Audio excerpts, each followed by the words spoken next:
पैसे से ही दुनिया चलती, बिना पैसे के कोई नहीं रह सकता क्योंकि यह ह्यूमन नीड है। बिना मनी के हम उसी तरह हो जाते हैं जिस तरह बिना खाने या पानी के एक इंसान। कम पैसे से जिंदगी काटी जा सकती है पर जिया नहीं जा सकता। हम सबके पास पैसा है लेकिन हम में से कुछ ही लोग ऐसे हैं जो इसे समझने में कैपेबल है। हम सबकी लाइफ में पैसे का इंपॉर्टेंस सिर्फ बजट मैनेजमेंट और इन्वेस्टमेंट से रिलेटेड नहीं है, बल्कि इसका डायरेक्ट रिलेशन हमारे बिहेवियर से है। हम मनी से रिलेटेड डिसीजंस हमारी फाइनेंशियल नॉलेज के बेस पर नहीं लेते but need, grid and respect के बेस पर डिसीजन ज्यादा लेते हैं। आज के टाइम में सबके पास मनी है, चाहे कम या ज्यादा। पैसा कमाने का नॉलेज जितना इंपॉर्टेंट होता है उससे ज्यादा पैसे को लेकर एक ह्यूमन के बिहेवियर को जानना इंपॉर्टेंट होता है। आज की यह वीडियो साइकोलॉजी ऑफ मनी पर है, जिसमें आप असेट्स, ग्रीड, हैप्पीनेस के साथ ही मनी के साथ आपके बिहेवियर को भी जानेंगे। Number 1, nobody is full. कोई भी अपने पैसे के लिए बेवकूफ नहीं है, बस अलग अलग एनवायरनमेंट के लोगों की मेंटेलिटी एक दूसरे से मैच नहीं करती। जैसे कोई स्टॉक मार्केट को कुबेर का खजाना मानता है और कोई लोन लेकर अमीर होने जानता है। लोग अलग अलग टाइम एंड इकोनॉमी के साथ जन्मे हैं, इसलिए उनका एक्सपीरियंस भी अलग अलग है।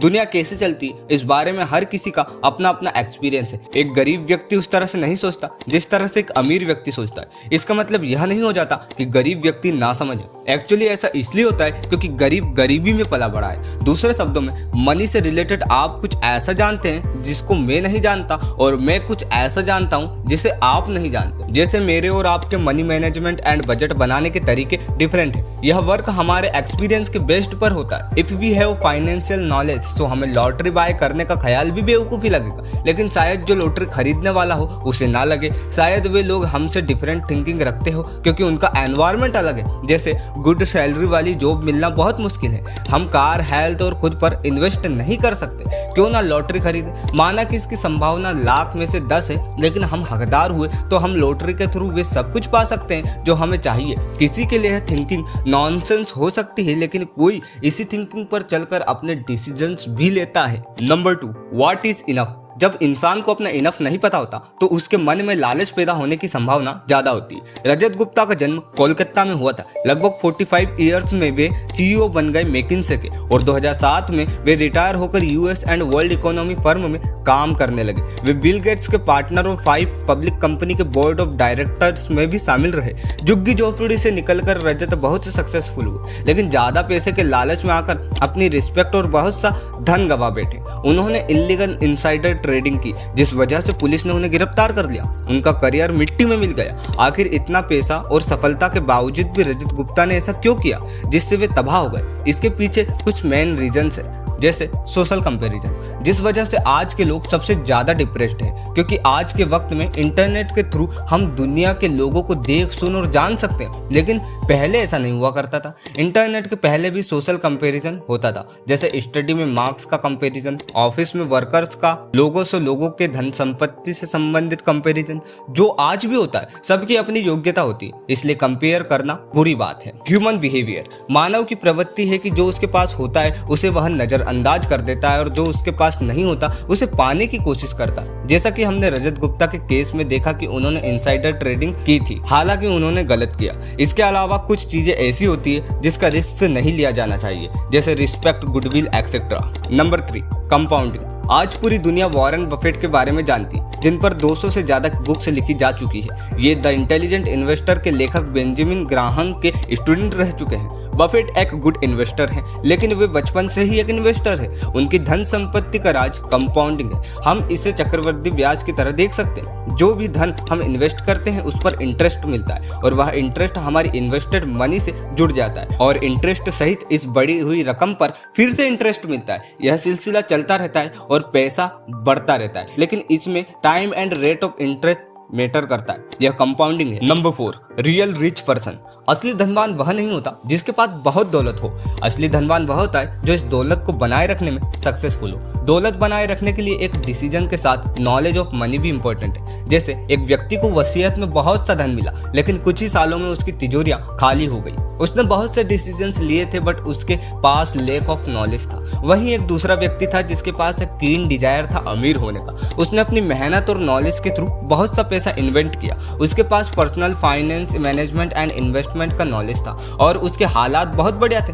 उसका पैसा टाइम के साथ ग्रो कर रहा था और वह अपने खर्चे और सपने पूरे करने में भी कैपेबल हो गया था। Just because he has financial and right knowledge so we can say that he is a real rich person. Compounding का मैजिक देखने के लिए लॉन्ग टर्म प्लानिंग इंपॉर्टेंट होती है। We don't know about future, so हमारी planning time के साथ change हो सकने वाली बनानी चाहिए। फ्लेक्सिबल प्लानिंग, हमें फ्यूचर के लिए होपफुल होना चाहिए बट राह की डिफिकल्टीज एंड अनडिफाइंड थिंग्स से बिवेयर भी होना चाहिए। यह अवेयरनेस हमारी प्लानिंग में दिखनी चाहिए, यह इंपॉर्टेंट है। इसके अलावा हम और हमारे डिसीजंस कई बार गलत हो सकते हैं। यह बुरी बात नहीं है क्योंकि ऐसा सबके साथ होता है। बस हमें अपनी फाइनेंशियल एंड पर्सनल लाइफ में राइट डायरेक्शन में कंसिस्टेंस रहना चाहिए। Number 5, freedom. It is true that हम फाइनेंशियली स्ट्रांग होकर मोर कंफर्टेबल लाइफ एक्सपीरियंस कर पाते हैं। जब हमारे पास खुद की व्हीकल होती है तो हमें बस एंड कैब्स में धक्के नहीं खाने होते। We can do every legal and good work by money. हम फाइनेंशियली फ्री होकर टेंशन फ्री रहते हैं। एक सर्वे के अनुसार एक सोशल पर्सन को सबसे ज्यादा टेंशन कम पैसे की वजह से होती है और उसके बाद रिलेशनशिप्स मैटर होते हैं। If you are not financially free then don't live comfortable life. Live comfortable life when you are financially free. It is important to know that कोई भी आपसे नहीं आपकी धन संपत्ति से इन्फ्लुएंस होता है। इट मीन्स कोई भी व्यक्ति अपनी संपत्ति दिखाता है जैसे कार, मनी, बिल्डिंग्स, तो शायद ही हम उस व्यक्ति से इन्फ्लुएंस हो लेकिन उसकी असेट्स से जरूर इन्फ्लुएंस होते हैं। मतलब हम रोड पर चलते हुए कार्स एंड बिल्डिंग्स को देखकर ख्वाब देख सकते हैं कि यह मेरे पास भी हो, लेकिन उस कार में बैठा व्यक्ति हमारा ध्यान कार से ज्यादा उसकी ओर ले जाना चाहता है। हम उसे नहीं उसकी असेट्स को ज्यादा देखते हैं। Conclusion of this point is don't show off, just be more better always, let's grow together. Remember that पैसा खर्च करके लोगों को दिखाना कि आपके पास कितना पैसा है, यह पैसे को कम करने का सबसे तेज और अच्छा तरीका है। Number 6, save your money. पैसा बचाना एक गुड हैबिट है बट समटाइम्स लोग इसे कंजूसी करना मान लेते हैं। यह स्टूपिडनेस है। फाइनेंशियली फ्री होने के लिए मनी को स्मार्टली इन्वेस्ट करने से पहले सेव करना होता है। एक एम्प्लॉय के लिए मंथली इनकम में से कुछ परसेंटेज पार्ट सेव करने से बजट पर कोई भी खास फर्क नहीं पड़ता। The psychology of money book के लेखक मॉर्गन हाउसेल कहते हैं कि पैसे की बचत करने के लिए कोई कारण होना जरूरी नहीं होता। लोग payment, new car and retirement के लिए बचत करते हैं। खर्च के उद्देश्य के बिना ही की गई बचत फ्यूचर में बेस्ट रिजल्ट्स देती है। यही बचत फ्रीडम की ओर ले जाती है। The richest man of Babylon में सेविंग के बेस्ट रूल्स बताए गए हैं। उस पर एक डिटेल्ड वीडियो जल्द ही आएगी, सो सब्सक्राइब कर लो चैनल को। Number 7, financially planning. हिस्ट्री को देखकर फ्यूचर के फैसले लेना सही नहीं। इतिहास खुद को दोहराता है, इसके चांसेस बहुत कम होते हैं बिकॉज टाइम के साथ साथ सिचुएशंस भी चेंज होती है। एग्जाम्पल के लिए पहले गोल्ड, सिल्वर एंड कॉपर के कॉइन्स का यूज होता था, लेकिन अब करेंसी के रूप में, मनी के रूप में नोट एंड कॉइन्स चलते हैं। पहले स्टॉक मार्केट का वर्क पेपर पर होता था, लेकिन अब इन्वेस्टर डिजिटली घर बैठे फोन में ही सब कुछ देख और समझ सकता है, इन्वेस्ट कर सकता है। टाइम के साथ कुछ चीजें नहीं बदलती, इन्हें पहचानना आना चाहिए। इसके अलावा हमें इतिहास से सीखना चाहिए, लेकिन कुछ ही सालों पहले की घटनाओं से। यह एक अच्छा तरीका है अपने फाइनेंशियल प्लान को रेडी करने का। Flexible planning is so important because future is definitely undefined. अपनी प्लानिंग में गलतियों के लिए जगह रखो। इसके अलावा लॉन्ग टर्म प्लानिंग सरल बनानी हो तो फ्लेक्सिबल प्लानिंग बनाओ, क्योंकि टाइम के साथ हमारे लक्ष्य और कामनाएं बदल जाते हैं, हमारा मन बदल जाता है और इस फैक्ट को एक्सेप्ट करो। Number 8, we are different. हम सब अलग है, फर्क है क्योंकि हमारे पैसे को लेकर हम सबका माइंड डिफरेंट वेज में सोचता है बिकॉज हम अपनी सिचुएशंस एंड प्रॉब्लम्स से भली भांति अवगत होते हैं। यदि कोई व्यक्ति आपको पूरी तरह से ना जानकर आपके पैसे के बारे में राय दे या फिर इन्वेस्टमेंट प्लान आपके दिमाग में भरने की कोशिश करे तो यह डेंजरस हो सकता है, जब तक कि आप उस एडवाइस और प्लान से पहले से ही थोड़े अवगत ना हो या आपके पास जरा उसका नॉलेज ना हो। ऐसे मामले में हमें सावधान रहना चाहिए। हमेशा टाइम एंड नॉलेज के बेस्ड पर डिसीजंस लेने चाहिए। इससे किस्मत भी आपका साथ देगी और आप खुशकिस्मत कहलाएंगे।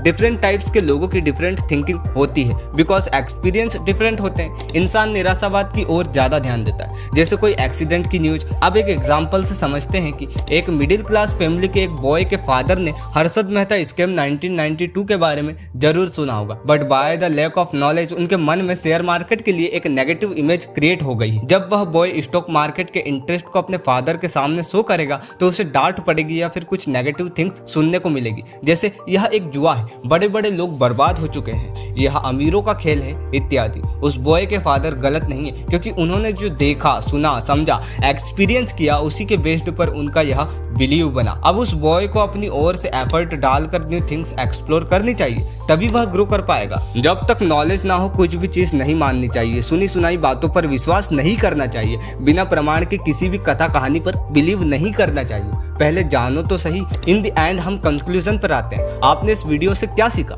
नंबर 1, पैसा नीड है, इसलिए यह इंपॉर्टेंट है। नंबर 2, कोई भी बेवकूफ नहीं है, सभी को अपने मनी मैनेजमेंट का नॉलेज होता है जो एनवायरनमेंट की वजह से बनता है। यह सही और गलत हो सकता है आपके हिसाब से। नंबर 3, पर्याप्त को जानना जरूरी है। Social comparison and human behaviour की वजह से समटाइम्स हम गलत डिसीजंस ले लेते हैं और जो प्रॉब्लम का रीजन बनते हैं। नंबर 4, कंपाउंडिंग जरूरी है। वॉरेन बफेट का एग्जाम्पल बेस्ट है इस मामले में। नंबर 5, रियल रिच पर्सन वह होता है जो चाहे बाहर से रिच ना दिखे, लेकिन टाइम के साथ उसकी एसेट्स, संपत्ति बढ़ती रहती है। नंबर 6, पैसा आजादी की ओर ले जाता है, इसका सही इस्तेमाल करें, दिखावे की संस्कृति से दूर रहें, डोंट शो ऑफ। नंबर 7, बचत करो, फ्यूचर में यह बचत जरूरत या इन्वेस्टमेंट बन सकती है। नंबर 8, अपनी फाइनेंशियल प्लानिंग को फ्लेक्सिबल यानी बदल सकने वाला बनाएं और इसमें गलती होने की संभावना को भी शामिल करें, बिकॉज टाइम कभी भी एक जैसा नहीं होता। नंबर 9, मैं और आप, हम सब अलग हैं, सबका माइंड पैसे को लेकर डिफरेंटली सोचता है, क्योंकि सबको अपनी प्रॉब्लम्स एंड सिचुएशंस पता होती है। सो डोंट चेंज अदर्स और be a free adviser, just change yourselves. Your work say everything about you to the world. यह थी summary the psychology of money book की। इस बुक के राइटर का नाम मॉर्गन हाउसल है और यही हमारी आज की वीडियो थी। यह वीडियो आपको कैसी लगी कमेंट करके जरूर बताएं। Like and share it if you like this video. Subscribe now for more videos like this. मिलते हैं अगली वीडियो में। नमस्कार।